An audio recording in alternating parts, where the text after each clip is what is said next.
Cerdeña. ¿Qué es lo primero que se nos viene a la cabeza? Sol, mar, playas de ensueño, ¿verdad? Pero claro, esa imagen de postal esconde algo mucho más complejo, una tensión constante entre su aislamiento y su conexión con el mundo. Vamos a ver qué hay detrás. ¿Cuáles son esas realidades medioambientales, sociales y económicas que de verdad definen a esta isla? Y es que toda la historia de Cerdeña, pero toda, gira en torno a una pregunta muy simple. ¿El mar que la rodea es un muro que la aísla o es un puente que la conecta con el resto del mundo? Esta dualidad es la clave, la llave para entender cada aspecto de la vida en la isla. Empezamos con la primera parte, un paraíso frágil, porque, a ver, el mismo aislamiento que ha creado una belleza única también la ha hecho, bueno, increíblemente vulnerable. Imagínate, tienes un clima mediterráneo, el clásico, pero luego te metes en la isla y ¡pum!, un montón de microrregiones. Todo esto, por sus montañas, por la distancia al mar, esta geografía tan particular ha permitido una biodiversidad que es una pasada. Pero claro, es un equilibrio súper delicado. ¿Y qué pasa cuando ese equilibrio se rompe? Pues que nos encontramos con esto. Ojo al dato. Hoy en día, el 50%, la mitad de todo el territorio sardo, está amenazado por la desertificación. Es una cifra que te deja helado y que nos muestra lo frágil que es en realidad este paraíso. Y que nadie piense que esto es algo para el futuro, ¿eh? No, no. Es una realidad que ya está pasando. La degradación del suelo está dejando cicatrices bien visibles en el paisaje, como estas cárcavas que vemos aquí. Y esto es consecuencia directa, por un lado, del cambio climático y, por otro, de la propia actividad humana. Pasamos a la segunda parte, un pueblo en movimiento. Porque esta geografía tan paradójica no solo ha dado forma a la Tierra, sino también, y mucho, a su gente. Ha provocado un movimiento constante, una especie de baile entre quedarse e irse.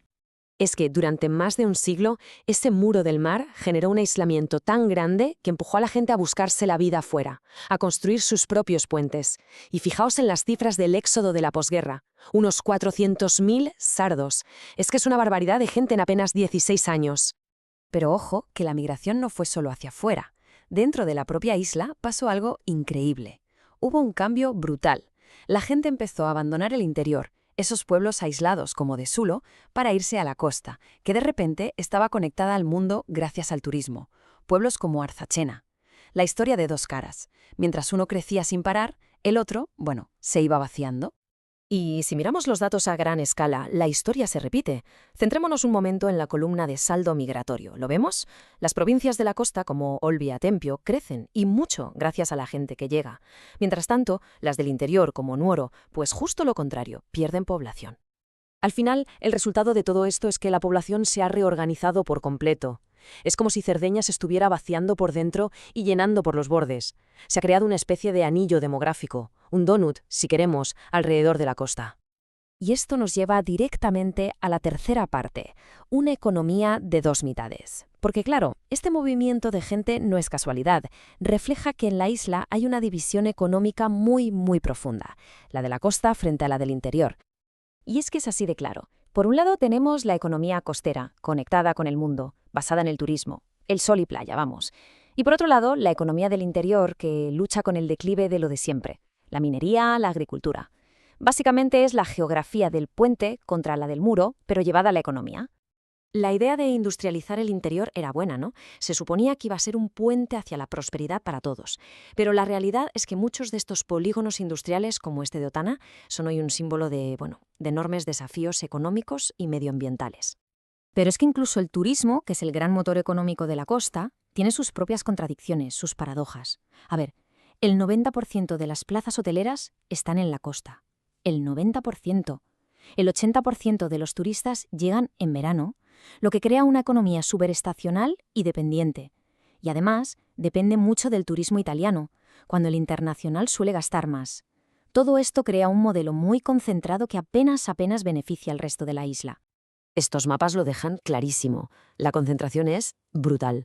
La riqueza que genera el turismo se queda en la costa, en ese anillo del que hablábamos. Mientras el centro, pues eso, se queda vacío. Refuerza totalmente esa imagen. Llegamos a la última parte. El futuro no escrito de Cerdeña. Con todo este panorama, la pregunta es, ¿y ahora qué? ¿Cómo puede la isla trazar un nuevo camino en medio de estas contradicciones tan profundas? Por un lado, su aislamiento ha sido una bendición y una maldición a la vez. El muro del mar ayudó a preservar una cultura, una identidad únicas, pero también la dejó atrás económicamente y provocó que muchísima gente se fuera. Y por el otro lado, su conexión con el mundo, pues lo mismo. El puente hacia el continente creó una industria turística potentísima en la costa, sí, pero a costa de un gran impacto medioambiental y de crear una economía desequilibrada, una economía a dos velocidades. Así que aquí está el gran desafío para Cerdeña, resolver esa tensión constante. Se trata de encontrar un equilibrio nuevo. La pregunta es, ¿cómo se construyen puentes que sean sostenibles sin tirar abajo los muros que protegen esa identidad tan especial que tienen? Entonces, ¿podrá Cerdeña transformar esos muros antiguos en los cimientos de puentes nuevos y sostenibles? Esa es la gran pregunta. Es el capítulo que todavía está por escribir en la fascinante y compleja historia de esta isla.